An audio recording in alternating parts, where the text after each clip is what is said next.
Pero alam niyo, dapat magpasalamat tayong lahat ngayon kasi andito tayo safe and sound. So ano ibig sabihin nun? Ligtas ang ating biyahe papunta dito, di ba? Okay, so tamang-tama dun sa ating celebration ngayon, yung ating road safety awareness. Kaya maraming salamat talaga sa mga nagtutulong-tulong para maging safe ang ating kalsada. Okay? So before I proceed further, na-acknowledge na po kanina ng ating MC, lahat ng mga nandito, pero syempre, hindi po pwedeng hindi ko batiin ang ating mahal na Secretary of Health, si Dr. Teodoro Herbosa. Palakpakan ho natin ang talagang itong road safety program ay isa sa kanyang priority programs sa ngayon. Kaya tayo andito nagse-celebrate kahit Sabado, di ba? Okay, and then syempre yung ating mga partners from the different agencies, yung ating mga NGO, road safety partners na isa-isang minention kanina. Maraming salamat po na nandito kayong lahat. At syempre, yung aming mga kapamilya sa DOH, di ko na rin iisa-isahin. Ang ating mga drivers po, nandito, palakpakan mo natin. Pati drivers ng DOH, nirequire na rin po namin pumunta dito para makinig dito sa ating selebrasyon. Okay? So, isa pong malusog at ligtas na umaga sa ating lahat.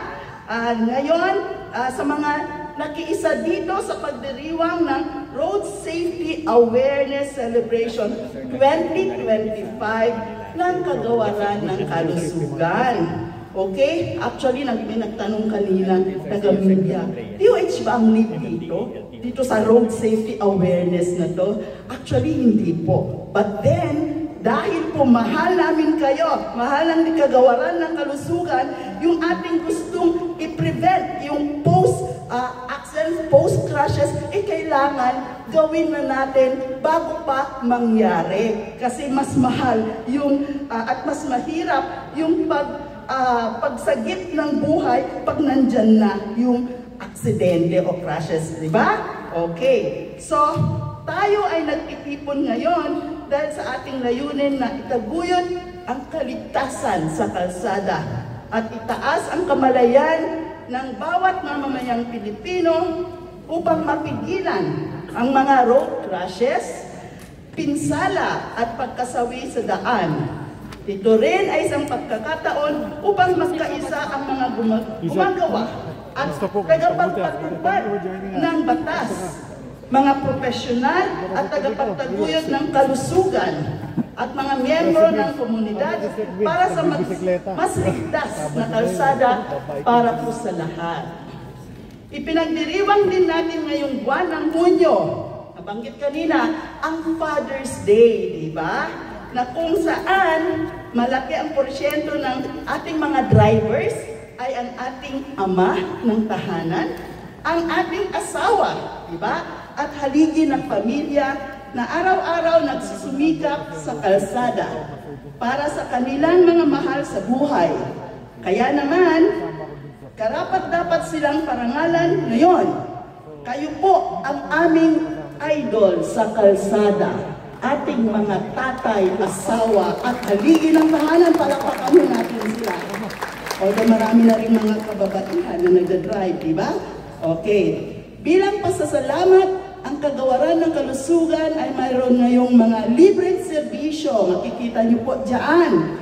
Serbisyong pang-medical at mga impormasyong pangkalusugan na maaring magamit ng ating mga drivers.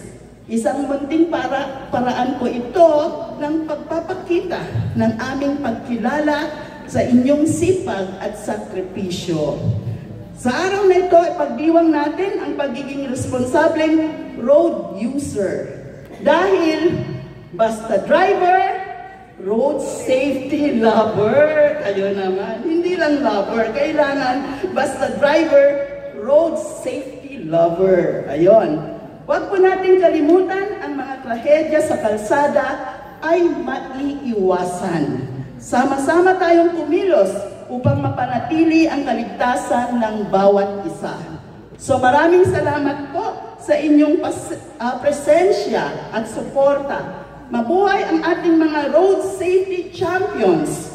Dahil sa bagong Pilipinas, bawat buhay mahalaga. Maraming salamat po. Thank you very much, ASEC.